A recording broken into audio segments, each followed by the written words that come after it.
The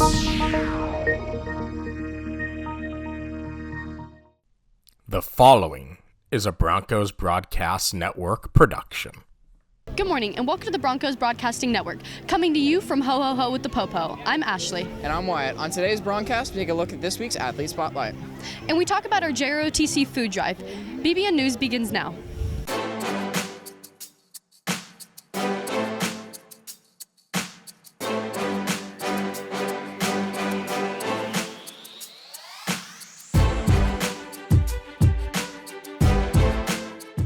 Today is Monday, December 9th, which is National Pastry Day. If today is your birthday, you share a birthday with Dame Judi Dench. And on this day back in history, in 1965, A Charlie Brown Christmas aired for the first time on American television. Class of 2025, please be sure to order your cap and gowns, seeing that your graduation is May 22nd. If you have any questions on ordering information, go to harriffjones.com.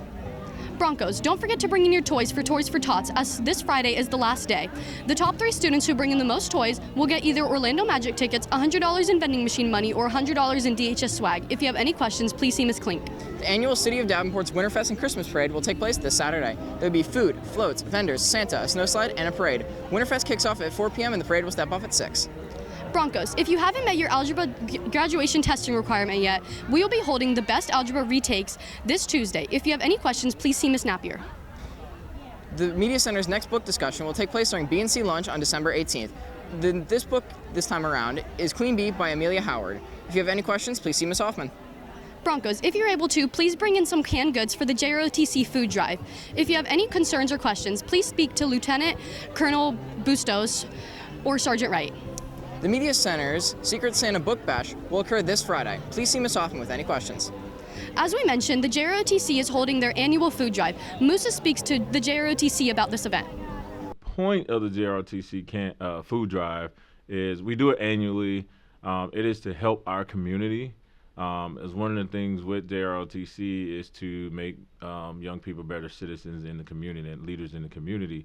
So we serve our communities. So it's just one way that our cadets are able to give back to their community to show that, hey, look, we are leaders in this community. We're part of this community.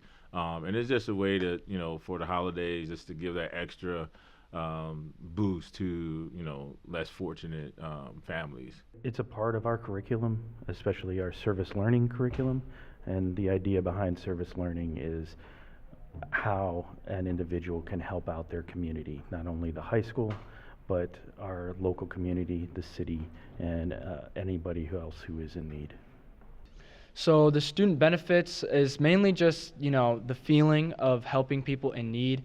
It's more of like an honor, in a sense, like a sense of pride. You don't necessarily, it's not like you're getting money for donating, but you are helping, families that need it. And even just one can help feed a starving kid, and like that type of feeling is what rewards us as students. So we have 2 boxes in the JRTC classrooms, both Sergeant Wright's and Lieutenant Colonel Bustos' classroom. And then we have another box outside the JRTC hallway, like where students walk. There's one out there. It's pretty visible. It's in all black. And then I believe we have 2 boxes inside the main office for people to put cans in there as well. Signing off from BBN News, Musa Hyatt. Today's ACT word of the day is contradicts, meaning to contrast with. I'm so sorry, Ashley, but the camera footage contradicts your alibi. No, it doesn't. Seniors, if you're applying for any Polk Education Foundation scholarships, make sure you have your community service or work hour forms turned in before you open your application.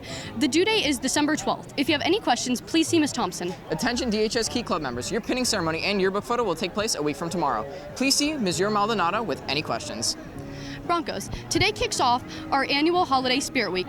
Today was Grinch versus Santa Day. And tomorrow we'll be dressed as your favorite holiday movie character. Anastasia the Musical's auditions are occurring today and tomorrow. You should have a 30 to 60 second song memorized from a contemporary musical, and I'm sorry, but be prepared to dance. If you have any questions, please see Mr. HD, and to sign up, click the QR code on your screen. Are you still not sure what career you want to get into? Then take the ASVAB test, which will be held next Thursday. Scan the QR code to sign up now. On to Broncos sports. On Friday night, the boys basketball team went up against the Haines City Hornets, and the Broncos went in overtime for the first time over the young season. winning 54-52. This Friday is the battle for Davenport when the girls varsity, boys JV, and varsity will host the Rich Community Bolts. Come out to support our teams for their first ever triple header in DHS history. This Saturday, the boys wrestling team will host the Davenport Duel starting at 7:30 a.m. The girls wrestling team will travel to Colonial High School for the 3rd annual Grenadier Grappler Tournament. First match is at 8 a.m. Boys baseball arm care conditioning will start January 6th at 2:30 p.m. and the baseball tryouts will start January 13th at 2:30 p.m. You must be cleared and activate in order to try out. If you have any questions, please see Coach Stevens. On to this week's Athlete Spotlight, where we learned that running isn't just a hobby for one of our students. My name is Hazy Pollard, and I have a passion for running.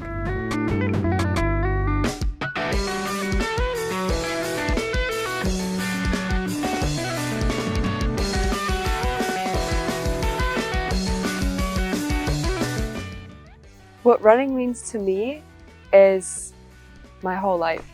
Running has just been my entire life. Even before I realized that was my passion, I always knew that it was for me because I joined the track team and I was like, oh my God, this is my place. Like, this is my safe spot. Like, I really feel secure here. I just feel like I have a purpose. It was the only thing I've ever felt was my destiny. Ever since I was in elementary school, I would always race all of the kids, especially the boys, because I always wanted to be the fastest. And when I would race them, I would feel this adrenaline in my body and that satisfaction of winning. And I loved being the fastest. I was always the fastest. I'd come home telling my mom, "Mom, look, I won first place in this race." I realized that running is the only thing keeping me sane, to be honest. I run and I just feel like I'm free. I feel like I can do anything in the world. I just feel like anything is possible. And I love this. And it's impacted me so much that I go out and no matter how tired I am, right after my race, I will immediately cheer on my other teammates to make sure that they know they have somebody there cheering them on too. My biggest accomplishment during track and cross country, just running in general, was attending the Junior Olympics. I went during the summer of 2024 and it was in North Carolina. I am the 42nd fastest in the country for my age group and I loved it. I loved going to the Junior Olympics and meeting all the competition and all these different girls, seeing what it takes. And that really prepared me for everything I need. Thank you for tuning in, Broncos. I'm Wyatt. And I'm Ashley. Have a great day, Broncos.